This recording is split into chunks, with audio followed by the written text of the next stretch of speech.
What's up, everybody? I'm the Sonoran Desert Grower. I found this article. I haven't read it yet, so I'm gonna read it for the first time with y'all. It is entitled Arizona Agriculture Group's Pitch Payment Plan for Water Conservation. And they have this really nice GIF of the water dripping into Benjamin's face. A coalition representing agricultural interests in the Yuma area are pushing water conservation plans in which the federal government would pay them to not use some of the Colorado River water they're entitled to. So this is interesting. Driving the news, the Yuma County Agriculture Water Coalition drafted its Save the River plan in July. Details. Farmers in Arizona and California would voluntarily conserve, that's almost 1 million acre feet of water annually for 4 years in exchange for about $1,500 in compensation per acre foot annually. So it'll still be me. Okay, you gotta pay. This is not a bad idea. It would keep these farmers in business. It would keep them from using the water. They would still have rights to that water. They just would not be using it. And the way that I believe the way it's set up right now is if you don't use your water allocation, you lose it for the next year. Yes, but the conservation plan would result in reduced crop production. So would cutting the water off to those farms. Crop production going down is going to happen. That's baked into the cake. Why it's important. The U.S. Bureau of Reclamation wants all 7 Colorado River Basin states, including Arizona, to find a way to conserve an additional 2 million to 4 million acre feet of water to help alleviate the 22-year mega drought that's gripping the region. So we have to find a way to conserve 2 to 4 million acre feet of water across all these states, right? And this is definitely one way to get there is to pay the farmers to not grow. And that's going to mean less food production. The Bureau announced last week that the lower basin will be in a tier 2 drought next year, which will trigger another 500,000 acre feet in cuts to Arizona's allocation of water. So this year we lost 500,000 acre feet. Next year we're going to lose almost 600. Uh, that's going to bring us over 1 million acre feet. 1 million acre feet and 100,000.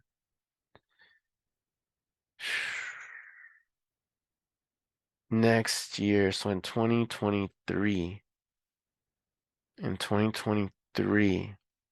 we're going to have another cut. We're going to go into tier 2. I wonder if it explains what tier 2 is. I think that's when it hits the municipalities. Basin states have been unable to reach a conservation agreement over the past 2 months. Some water officials were frustrated that the Bureau isn't using its leverage to push states toward an agreement or using its authority to impose a plan. Between the lines, the Inflation Reduction Act that President Biden signed last week includes $4 billion for drought mitigation in federally designated reclamation states, with priority given to the Colorado River Basin. That money can be used to compensate farmers for reduced crop output caused by the temporary reduction in their water usage. What they're saying. What we're saying in Yuma is we don't want to be paid not to farm. We want to be paid money so that we can develop better production, whether it's in seed technology, other technology, infrastructure. Wade Noble, a Yuma water attorney who serves as a spokesperson for the coalition, tells Axios Phoenix. Arizona U.S. Senators Mark Kelly and Kristen Sinema both played significant roles in getting that money included in the Inflation Reduction Act, and the coalition has been in communication with both of their offices, Noble says. Kelly's office told Axios Phoenix that money could potentially be used to save the river with the Bureau's approval. Yes, but this is a weird article. The way it's structured and written, like, oh my God. The coalition hasn't gotten much buy-in on the plan yet.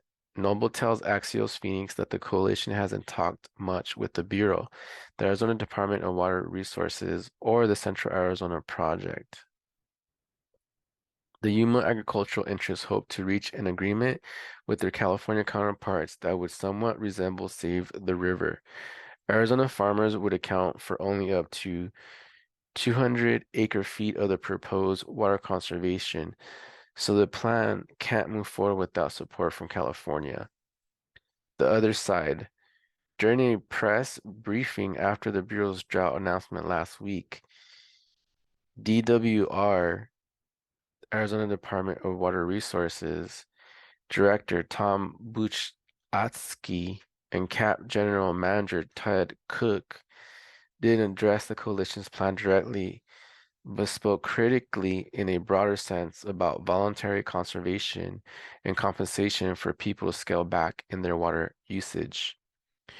Bushatsky said voluntary programs create uncertainty, and we want to see an outcome in which there is 100% certainty that whatever the numbers are put out there, those numbers are the numbers that are going to actually happen. Cook described compensation for conservation plans as temporary band-aids that would do little to address a problem that needs more durable solutions. So it sounds like they're not feeling it. Noble says plans like Save the River would still reduce water use until drought conditions begin to recede.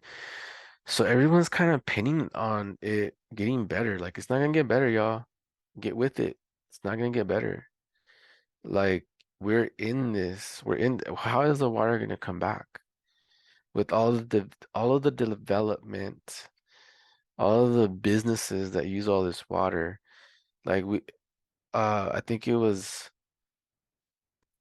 I've covered so many stories and so many news videos about what is going on with different aspects of the drought and how it affects industry. You know, it's affecting the energy grid, it's affecting the food supply, it's affecting all kinds of industries that rely on the water, like even like minerals, mining for minerals and um like the tourist industry in Utah that relies on snowpack for the ski resorts and stuff. And then that water melts down and goes into the lakes, and the lakes are drying up out there. Um, this is the new reality. Like we are, we have too many people living here. People are not living here like they're in the desert. They're still growing the grass. They're gonna put in a bunch of fruit trees. They're gonna do whatever they want. And there is not a culture of living within your ecological means, right? Like, how are you gonna plant hundreds of fruit trees in Phoenix? Like, how? The only way you're able to do that is because of the Colorado River. And without that water, you're not going to be able to do that. And once we get into tier two restrictions, it's going to get even worse. That's over 1 million acre feet of water that we're not going to have access to anymore from the Colorado River. So we'll see what happens in 2023. We'll see if we actually go into tier two restrictions and whatnot. But yeah, it's just getting worse. It's just getting worse. And I personally think it's a good idea to pay farmers to not farm, even though folks might not like it. It's just kind of the reality of like that is a viable short-term plan. It is not a long-term plan. I agree with that. It's not something that can be done long term. But for the short term, yeah. And if you're one of these farmers that's getting this money, you need to reinvest that money into something that is the long-term plan. And I think that's kind of why folks are hesitant to do it because the proposal is kind of like a band-aid proposal. There's no like long-term vision in that proposal. Like there's no like, okay, we get compensated for this amount of time and then we transition into this. This is a transition period until we get into this phase of the plan. And I think that is what's missing. Like there needs to be a transition phase, and the beginning of that transition phase is to pay farmers to not farm, so that we can conserve the water, save the river, as they say. But there has to be a long-term play. Like, um, are folks gonna start considering native food production? Like, uh, can we grow a bunch of mesquite and harvest it and mill it into flour and just rethink what agriculture may look like in the drylands? Uh, would it be possible to farm some of these native foods on acreage and create an economy around them? It would require people to eat native foods, and 'cause that's really the only thing that can be farmed in in, you know, these mega drought conditions that we're having to adapt to. Because on a small scale, if it's not sustainable to plant hundreds of fruit trees and whatnot, why would it be more sustainable to do that on a large scale? Like, it still doesn't make sense. You're just going to be wasting even more water.